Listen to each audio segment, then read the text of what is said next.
Inalis ng batang general ang kanyang asawa ng 79 na beses. Akala niya sa pagkakataong ito ay hihingi pa rin ng tawad ang kanyang asawa tulad ng dati. Tulad ng 78 beses. Ngunit hindi niya alam na ito na ang huli niyang pagkakataon. Ang babae ay kilala bilang pinakamagaling na manunulat ng Republika.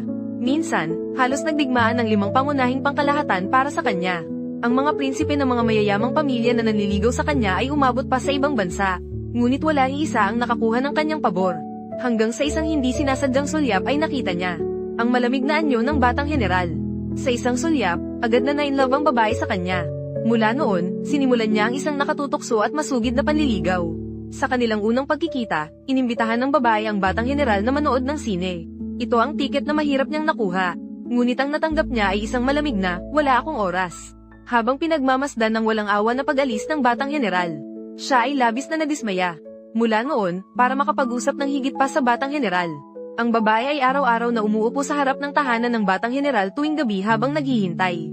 Kahit na sa matinding lamig o init, pati handang gawin ang anumang bagay para sa kanya kahit na ang mag-alay ng buhay. Mabuti na lang at ang pagtityaga na ito ay nagbunga matapos ang 10 taon.